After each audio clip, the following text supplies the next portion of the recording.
hari ini banyak yang pengen ngasih tahu, ya kan, bahwasannya bang, aplikasi A, B, D, C, E, F, G, H, I, J, K, L, M, N, O, bahwasannya sudah punya debt collector lapangan bang. Terus timbul lagi pertanyaan, untuk di daerah mana saja bang? Nah ini dia akan kita bahas pada video kali ini. Oke, siapa yang hari ini sedang menggunakan aplikasi Shopee dan kebetulan diberikan kesempatan buat bisa pay letter dan pinjam uang? Dan siapa juga hari ini yang sudah menggunakan aplikasi Kredivo dan Akulaku? Ya, inilah dia 4 aplikasi raksasa yang hampir semua masyarakat kita menggunakannya, memanfaatkannya. Dan kebetulan hari ini juga banyak masyarakat kita yang mungkin belum mampu untuk melakukan penyicilan dan pembayaran. Dan bertanya-tanya, apakah 4 aplikasi yang tadi abang sebutkan sudah memiliki debt collector lapangan?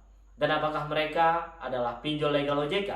Karena mereka tidak ada di dalam rilis list daftar aplikasi pinjol-pinjol. Dan yang ketiga, pertanyaan yang paling banyak masuk ke kita itu, apakah mereka akan melakukan penyebaran data bang? Banyak yang seperti itu. Oke, baik ya, pada video kali ini kita pengen ngebahas satu persatu dulu. Untuk di 4 aplikasi yang tadi kita sebutkan, Shopee Pay Later, Shopee S Pinjam, ya, Kredivo dan Akulaku, mereka itu sudah legal OJK. Jadi kenapa bang kalau sudah legal OJK itu mereka tidak ada di dalam rilis? Ya kan ada, sebenarnya kita yang kurang teliti. Jadi pada video kali ini untuk Shopee itu ada di urutan ke-60 berapa saya lupa, nama aplikasinya itu Lentera Dana Nusantara. Itu untuk di Shopee. Terus untuk di Kredivo sudah pasti akrab banget ya sama yang namanya Kredivest. Itu cabang dari aplikasi Kredivo untuk pinjam meminjam uangnya. Terus untuk di aplikasi Akulaku itu adalah Asetku, ya, KT Asetku apa Asetku, itu merupakan bagian dari cabang dari aplikasi Akulaku. Dan apakah 4 aplikasi ini akan melakukan penyebaran data bang ketika kita belum mampu melakukan pembayaran? Banyak pertanyaan yang seperti itu ya. Sepengalaman aku pribadi, karena memang mereka ini sudah memiliki legal standing yang cukup jelas, ya kan, setiap aplikasi-aplikasi yang memiliki status hukum yang jelas tidak boleh melanggar hukum, dan melakukan penyebaran data itu bagian dari melanggar hukum. Ya, apakah 4 aplikasi ini melakukan penyebaran data? Jawabannya tidak. Dan itu tidak boleh dilakukan mereka karena itu bagian dari pelanggaran hukum, ya. Jadi apabila yang 4 aplikasi tadi ini melakukan pelanggaran hukum, segera laporkan kepada pihak OJK, AFI dan pihak kepolisian yang berada terdekat di kota kalian. Dan sepengalaman ini dan sejauh ini mereka itu tidak melakukan penyebaran data, ya kan, jadi sudah cukup jelas. Yang selanjutnya terkait tentang debt collector lapangan, banyak juga pertanyaan yang masuk ke kita itu, apakah nanti debt collector lapangannya akan datang ke rumah atau ke kantor bang, ya kan, banyak juga yang seperti itu. Padahal aku udah sering ngejawab ya. Untuk pertanyaan-pertanyaan seperti itu sebenarnya aku pengen ngasih tahu, tidak ada yang perlu dikhawatirkan. Mau ada atau tidak, yang penting kita akan terus berbenah dan kita akan menyelesaikan nanti satu persatu permasalahan ini ketika kita memang sudah benar-benar mampu. Tapi yaudah deh, aku pengen ngejawab dulu satu persatu pertanyaan yang sering paling banyak ya, supaya nanti jangan ada lagi pertanyaan terkait tentang aplikasi A, B, dan C ini, apakah sudah ada debt collector lapangan atau tidak. Jawabannya, untuk di 4 aplikasi Shopee Pay Later, Shopee S Pinjam, Kredivo dan Akulaku sudah memiliki debt collector lapangan. Tapi tidak untuk di semua daerah, masih hanya untuk daerah kota-kota besar. Apakah hari ini rumah kalian itu jauh banget dari kota besar? Berapa jarak tempuhnya?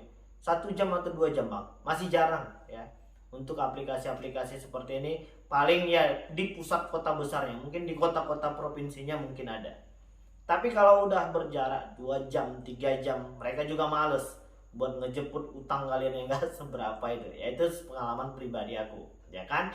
Itu untuk di 4 aplikasi tadi. Jadi nggak perlu lagi mikirin apakah ini sudah ada debt collector lapangannya atau tidak, ini itu segala macam. Ya udah deh, yang penting fokuslah untuk segera berbenah. Kita harus bisa menjadi orang kaya dan tidak lagi menggunakan pay letter ketika tidak dalam keadaan terdesak. Hari ini siapa yang menggunakan pay letter hanya untuk buat gaya-gayaan? Jangan lagi diteruskan ya. Itu sudah pasti akan membuat beban hutang akan terus bertambah. Ya, kemarin bang aku menggunakan paylater ini dan memang dalam keadaan terdesak ya. Aku pengen beli token listrik, ya itu lain cerita. Yang penting kita tetap meluruskan niat, hati dan pikiran kita untuk akan menyelesaikan masalah ini ketika nanti kita memang sudah benar-benar mampu. Ya itu yang terpenting hari ini. Dan jangan lagi gali lubang tutup lubang, sudah cukup ya. Hutang yang hari ini sudah membuat kita pusing, jangan ditambah lagi menjadi sesuatu yang menambah kita pusing. Sudah cukup, ya kan? Dan kita akan terus berbenah dan menjadi orang kaya. Oke, udah jelas ya. 4 aplikasi yang tadi kita sebutkan itu sudah memiliki legal standing yang jelas ya. Mereka memiliki debt collector lapangan tapi tidak untuk di semua daerah. Mereka tidak melakukan penyebaran data ya. Apakah biaya denda dan bunga yang mereka berikan hari ini sudah sesuai dengan anjuran dan direstui oleh POJK? Jawabannya sudah ya kan. Untuk di aplikasi-aplikasi pinjol itu sudah cukup jelas. Bunga per hari itu 0,4%, tapi silahkan dicoba dan dihitung sendiri. Ketika itu dikalikan per 30 hari, jumlah totalnya menjadi 12%. Kalau kalian pinjam 1 juta, bunga coba bayangin, banyak nggak itu ya kan? Kalau beli nasi padang mungkin udah berapa bungkus. Oke, itu untuk biaya denda dan bunganya. Jadi untuk kawan-kawan yang hari ini belum mampu melakukan pembayaran, ya aku itu pengen mengingatkan nggak usah mikir yang aneh-aneh lah. Terus saja berbenah, berbuat ya kan, dan kita tetap berjalan pada koridor yang benar, dan kalian tidak akan dipenjarakan ketika kalian memang belum mampu melakukan pembayaran di beberapa aplikasi-aplikasi yang tadi kita sebutkan. Ingat ya, yang hari ini sedang mendapatkan teror dan intimidasi katanya mau dibawa ke jalur hukum, mau dibawa ke kantor polisi. Utang di aplikasi pinjol itu tidak diselesaikan di kantor polisi, melainkan di pengadilan negeri di kota-kota kalian.